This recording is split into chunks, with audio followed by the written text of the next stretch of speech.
Ladies and gentlemen, children of the interwebs out there, Sebastian Envy Strong Style Cinephile, and of course one half of the reigning defending MPX Tag Team Champions. Now The Flash Family Matters Part 1. Team Flash's epic battle with the Speed Force, the evil force, Nora, continues in this episode as they try to recruit the other forces to work with them to defeat Nora. So let's geek about that for a scant few minutes. Now, it's pretty simple in this episode what was going on. You had Barry trying to train Alexa, who he and Iris just brought back to life at the tail end of the last episode. Last episode, Speed Force tried to make a run at Dion, the Still Force. At first, he was thinking she was going to try to kill him, but then she tries to sway him to her side to help her defeat Barry and the other forces, with the idea that Barry abandoned them in the way that he wanted to wipe them from existence, basically. And of course, they have this whole like I said in the last video, Barry and Iris are kind of like the parents of the forces. So we keep on throwing out these familial terms or whatever that it just sounds hokey when they're doing it, but whatever. While that's going on, Psych is back and he's getting revenge on the people who wronged him in his life. Seems he was part of a kind of an uppity society at one point in school, and they all turned on him in his mind and basically abandoned him. And he's got issues with that. He's going back to get revenge on them. We find out that his family, he lost his family when they were running because they had apparently stolen, embezzled like a bunch of money, so they were on the run from the authorities for that. They ended up, dying through that going on. The Psych, Bashir, ends up in the system and he ends up getting abandoned that way. Then his friends abandon him and he's just feeling all sorts of abandonment. So he wants to get his revenge on the people that hurt him. So after some bumps in the road with Flash attempting to train Alexa to be able to channel her strength force, Fuerza, on purpose, she gets that little mental doohickey that allowed Caitlin to talk to Killer Frost back in the day. She gives it to Alexa. Alexa's able to talk to Fuerza. They work things out, and now Alexa has control. Fuerza takes on Psych in just some of the worst, like Warehouse 13 level. If you've never seen Warehouse 13, go watch it, and you will understand when I speak about Warehouse 13 level terrible, like CG.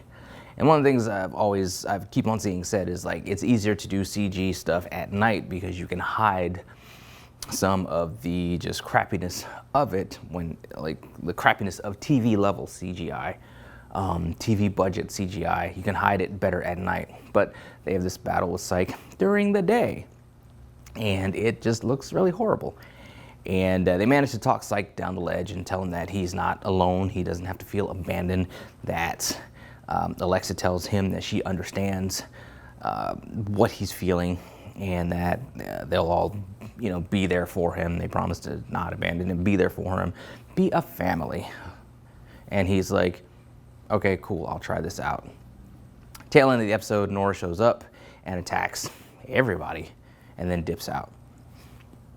Basically just the episode. Also going on, you have Joe dealing with old agent metahuman hating lady, where she's back and she's got permission from the governor apparently to come in and do some shady things. One of the things she does is order some guns. The guns have the metahuman cure in the ammo cartridges.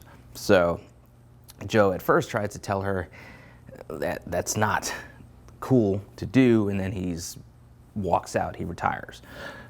Leaves the police force. And I kind of said that in the last video. I kind of wondered if at a certain point in time Joe was going to leave the cast, and I'm wondering if this is building towards that happening, which is fine. Natural progression of his character. If he's not adding something to the show, let's move him on out the door. Speaking of moving on out the door, you have Camila and Cisco kind of dealing with possibilities of where they want to go. You have Camila getting job offers in Miami, and Cisco is just kind of waffling. Surprise, surprise, Cisco is waffling about something in his little emo crying face sort of way. He just doesn't know what he wants to do. He's qualified for thousands upon thousands of jobs, but he doesn't know what he wants to do. And it's a callback to what Psych showed him when he messed with his head, and like everybody had moved on from Star Labs. but he was still there, still working there, and he hadn't moved on, and he just didn't know what to do. He didn't want to be stuck at Star Labs, but he doesn't know what he wants to do. I imagine in the next couple episodes he'll figure it out, but at this point, he doesn't know what he wants to do with himself other than the fact that he needs to leave Star Labs, have a normal life. Camila's already ready to kind of have a normal, boring life, not filled with supervillains and that sort of thing. So that's going on. That was basically the gist of the episode. Probably made it sound more complex than it actually was. Pretty simple stuff.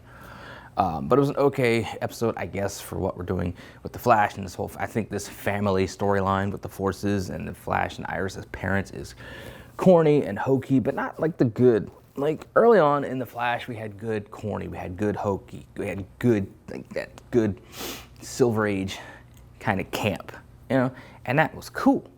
But it's to the point now where it's just, you just roll your eyes more often. That you're not being entertained by the episode.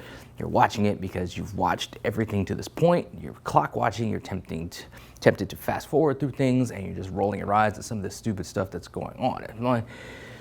It's just, I don't know. It is what it is. I just want them to wrap it up quick.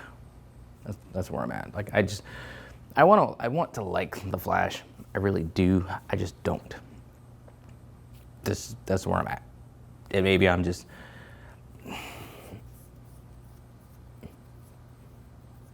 I don't like the Flash.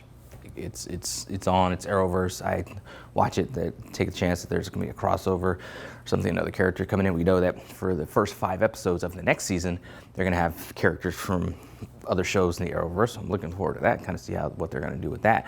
But just the Flash for itself as a show, I'm just like, whatever. It is what it is. But maybe it'll get better after this storyline. Fingers crossed. My toes are crossed as well. Just crossing everything I possibly can that this show gets better. But we'll see how it wraps up with the Family Matters Part 2.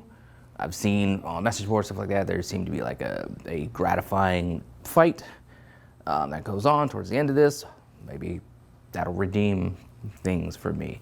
Remains to be seen. But anyway, those are some of my thoughts on it. Scattered as they often are. What do you guys out there think? Let me know in the comments below. Follow me on social media. Catch me this weekend, MPX. Me and my partner, Michael Schaefer, the leading man, putting our titles on the line against the pub crawlers. So, if you can't be there in person at MPX in Bedford, check it out online on the network and just see me do what I do. I make movies, I kick faces. In the meantime, let us geek.